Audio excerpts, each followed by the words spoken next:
और आज हम जानेंगे एक ऐसे ही स्पाई की कहानी जिसे दुनिया जानती है। Ravindra Kaushik, the black tiger. 1970 के आसपास राजस्थान के एक छोटे से शहर में एक लड़का स्टेज पर एक्टिंग कर रहा था।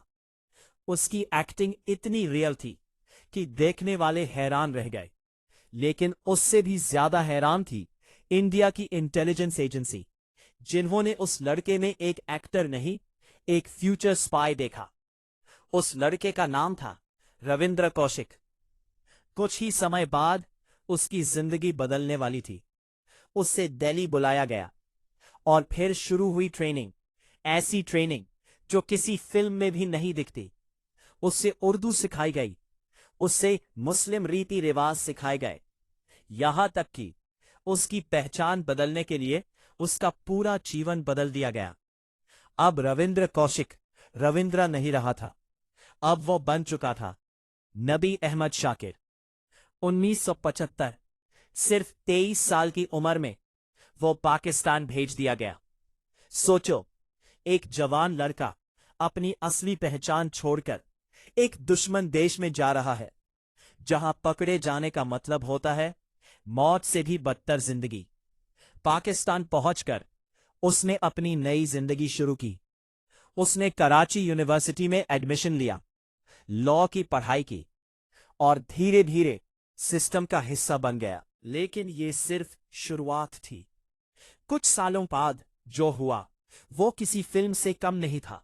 रविंद्र कौशिक पाकिस्तान आर्मी के अंदर घुस चुका था। एक आम आदमी अब पाकिस्तान आर्मी के मिलिट्री अकाउंट्स डिपार्टमेंट में काम कर रहा था और वहीं से वो इंडिया को सीक्रेट इंफॉर्मेशन भेज रहा था। 1969 से 1983 तक उसने ऐसी ऐसी जानकारी दी जिसने इंडिया की सुरक्षा को कई बार बचा लिया। इतनी इंपॉर्टेंट इंफॉर्मेशन कि उससे नाम दिया गया ब्लैक टाइगर। लेकिन स्पाई की जिंदगी में सबसे बड़ा दुश्मन होता है एक छोटी सी गलती। 1983 एक और इंडियन एजेंट पाकिस्तान भेजा गया, सिर्फ कांटेक्ट बनाने के लिए। लेकिन वो पकड़ा गया और उसने सब कुछ बता दिया। बस यही से सब खत्म हो गया।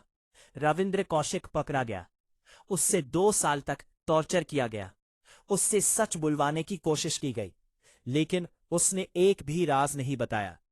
उससे डेथ सेंटेंस दिया गया, बाद में लाइफ इम्प्रिजनमेंट में बदल दिया गया और फिर 16 साल तक वो पाकिस्तान की जेल में रहा, अकेला, भुलाया हुआ। उसने अपने घर वालों को छुपकर लेटर्स भेजे। उन लेटर्स में लिखा था, मैं यहां धीरे धीरे मर रहा हूं। और आखिरकार 2001 में उसकी मौत हो गई, जेल के अंदर ही। ना कोई वेलकम, ना कोई अवार्ड, ना ऑफिशियल ऑफिशियल पहचान।